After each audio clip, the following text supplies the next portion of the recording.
మన అల్లు అర్జున్ అన్న పవన్ అన్న కొంచెం ఇష్యూ నడుస్తుంది. అది ఎవరిది తప్పు అంటారన్న? మనం చూస్తున్నాం కదా బ్రో, ఆడియన్స్ తప్పు. వాళ్ళిద్దరికి ఏం ఉండదు బ్రో. బయటికి వెళ్ళాక ఇద్దరు ఒకటే ఫ్యామిలీ, ఒకటే దగ్గర డిన్నర్ చేసినా, ఒకటే దగ్గర లంచ్ చేసినా ఇక చూపియారు. బయటికి రూమర్స్ కోసం వీడియో చేస్తుంటారు అంతే. అది ఎవరికి యూట్యూబర్స్ అంటే యూట్యూబర్స్ మీద తప్పు అన్నట్లే. అంటే మనకి ఫేమ్ కావాలనేసి గొడవలు పెడుతుంటారు. గొడవలు అట్లా అవి అయిపోయి గొడవ క్లియర్ అయిపోయిన తర్వాత నీకు చూపిస్తారు. ఎవరు చూపియారు, ఎందుకు చూపియారు? గొడవ అయ్యేటప్పుడు నీకు ఫేమ్ కావాలని చూపిస్తారు అంతే. పవన్ అన్న ఫ్యాన్స్ కొంచెం హట్ అయ్యారు. అంటే 3 విషయాల్లో. ఫస్ట్ స్టేజ్ మీద చెప్పని బ్రదర్ అని అల్లు అర్జున్ అన్న ఒక స్టేట్మెంట్ ఇచ్చాడు. తర్వాత రెండో స్టేట్మెంట్ రామ్ చరణ్ ప్రచారం చేసేటప్పుడు అల్లు అర్జున్ అన్న అదే టైంలో వచ్చారు. ఇప్పుడు మళ్ళీ 3వసారి స్టేజ్ మీద నేను జనాల్ ఫ్యాన్స్ వల్లే నేను హీరోని అయ్యాను అనేసి ఒక స్టేట్మెంట్ ఇచ్చాడు. ఫస్ట్ అల్లు అర్జున్. తర్వాత ఏమన్నాడు, చిరంజీవి గారి టికెటే ఫస్ట్ తెగుతుంది, చిరంజీవి ఫ్యాన్స్ చూస్తేనే సినిమా హిట్ అవుతుంది అన్న చెప్పిన మనిషి ఇలాంటి స్టేట్మెంట్ ఇవ్వడం కరెక్ట్ అని చెప్పి పవన్ అన్న ఫ్యాన్ బ్రో. అలానే నేను అన్ని సినిమాలు పోతా.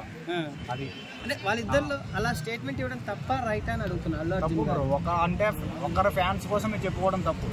ఆడియన్స్ అనేవారు ఏ సినిమాని చూస్తారు. వాడికి ఇప్పుడు ఒక కాన్సెప్ట్ నచ్చింది, నాకు ఒక కాన్సెప్ట్ నచ్చింది, పోతా సినిమా. నాకు పూజీ నచ్చలేదు, బాగున్నాయి.